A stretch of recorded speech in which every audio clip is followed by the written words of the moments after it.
All right, we are back. This is my videographer, 1750 to 1900, part 3. Okay. I'm here. Good. I won't miss the review next time. Okay, good. We're going to do that again next time. Next lesson, we're going to be reviewing this one. Okay. All right. Another example of production and export of a single natural resource is something sweet. You? No, thank you though. What else is sweet? Sugar? Yes, sugar. Was brought from, same place, cotton. India. Yes, was brought from India. Also found in southern Asia. All right. Huge. Wait a minute. What? Did you just say sugar came from India? Yes. Excuse me. What? Didn't you teach us that the big cash crop in the Caribbean was sugar cane? That's right.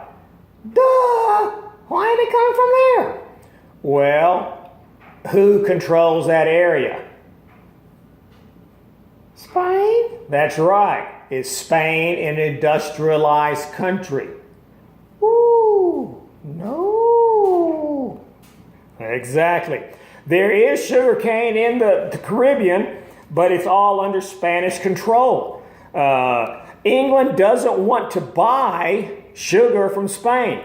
England wants to go control an area that has it and just take it. You cut out the middleman that way.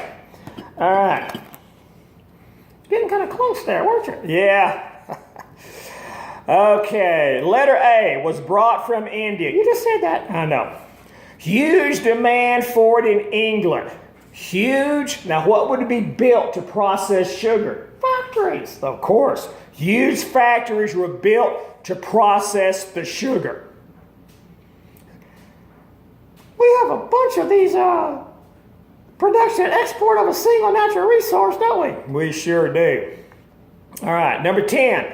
Another production and export of a single natural resource is, what's bread made out of?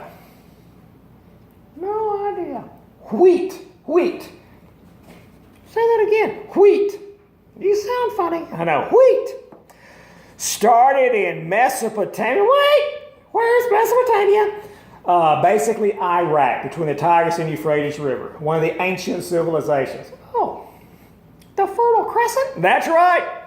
Started in Mesopotamia and Africa. High demand everywhere due to its healthiness. And if you look at the Bible, Jesus was always eating bread. Everybody eats bread, which is made from wheat.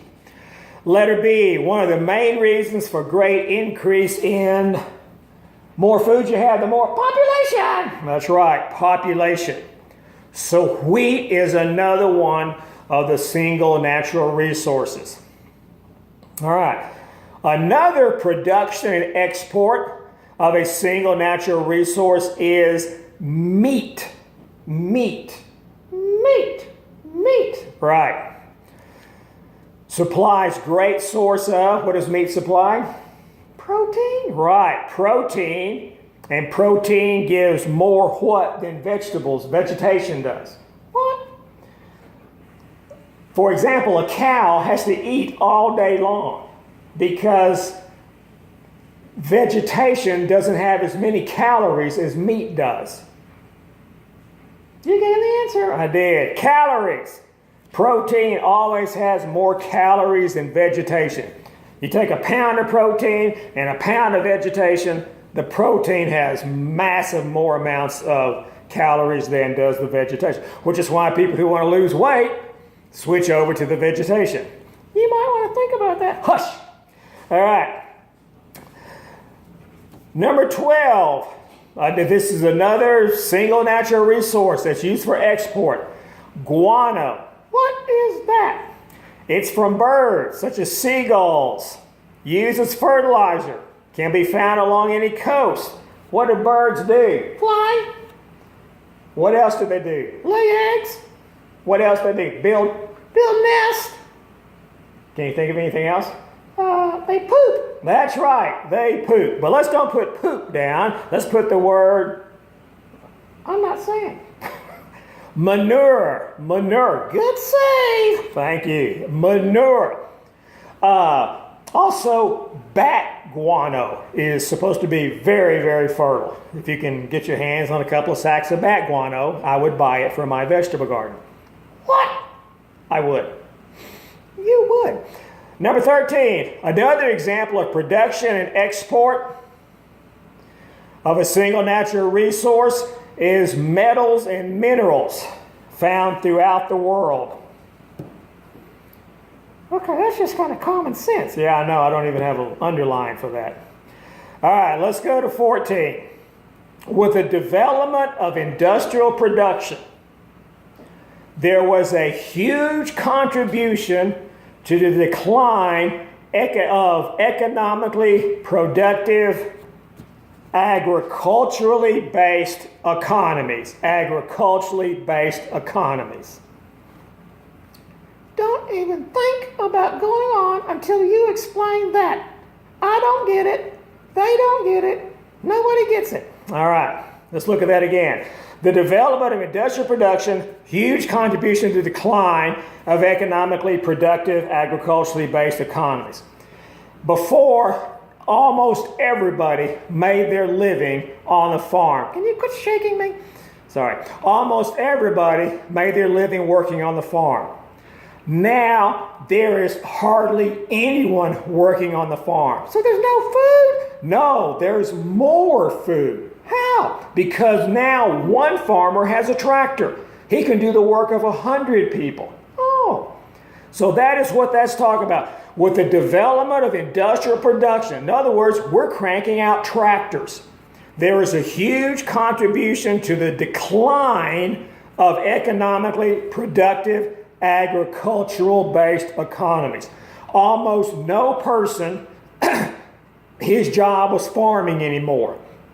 That's the change. Number 15, before industrialization, most people owned or worked on farms. you just said that. I know. And that was how the economy was based. You said that too. I know. On agriculture, after the Industrial Revolution. Revolution, this was no longer the case. What are you doing? Just bugging you. Okay. Might want to kind of hit that again. The Industrial Revolution changed the economy. It was no longer an agricultural economy. Because not many people made money in agriculture. That's right. They made money working in the factories. That's right. But we still had food because tractors came out of the factories. There you go. So there was a total shift in the economy. During the Industrial Revolution, a major shift in the economy. All right. Number 15.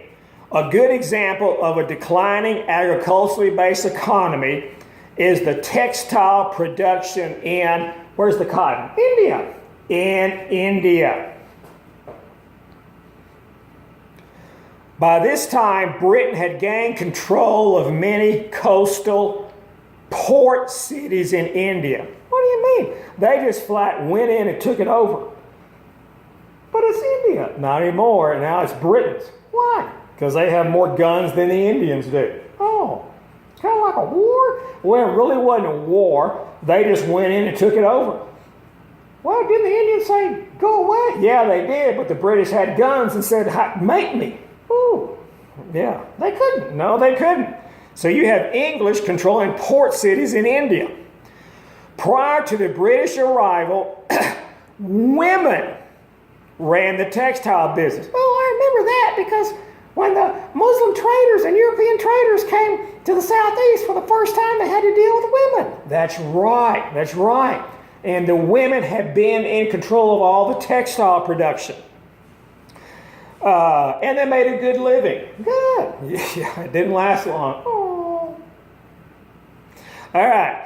The British used India as a source of, cotton. that's right, cotton. Then shipped it to the English factories for, We turned it to thread. yeah, what's that called? Manufacturing. Right, manufacturing. The finished product was better and cheaper than what the Indian women could. Make? Yeah, but let's use the word produce. Okay. All right, let me see if I got this straight. Okay. Britain gets the cotton from India, Right. takes it back to Britain, Right. manufactures it into cloth, Right. and sells it in India. Right. Well, the Indian women are doing the same thing. Yes, they are. So there's competition now from the British cotton textiles, the production, and the Indian cotton textiles and production. But the British can make it more and better, so why wouldn't the Indian buy that? Because it's cheaper. That's exactly what they do. The Indian people buy British cloth. But what happens to the Indian women? We're about to find out.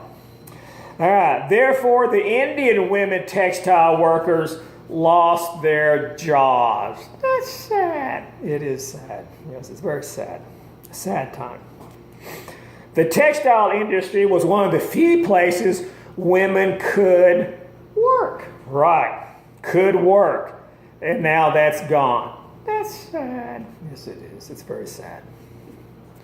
This led to further separation of men and women in Well, India, of course. India, as well as a large amount of Profit. for the British. The British made tons of money. Tons of money. Because not only can they sell this Indian cotton in England, they can also sell it back to India. And since they control the ports, no other person can come in and sell their cotton. And the British have a monopoly on the whole thing. That's a good plan. Not for the Indian women. No. Can you tell me about the further separation of men and women in India? Sure. Of course, India is a patriarchal society. Gotcha. But women in India had some money, with the cotton, with the textile industry. Right. Now that's gone. So they had a little bit of power. Oh, okay. And since they don't have the money anymore, there's a further separation. The men have more power and the women have less power. That's right. That's the further separation. Oh, gotcha. All right. Thank you. You bet. All right, let's go to number 17. Number 17. The rapid increase in productivity caused by the Industrial Revolution encouraged these industrial nations to seek out new consumer Places to sell? markets. Oh, Markets for their finished goods. you are going to explain that, aren't you? I am. You're not just going to read that and walk away, are you? No, I'm not.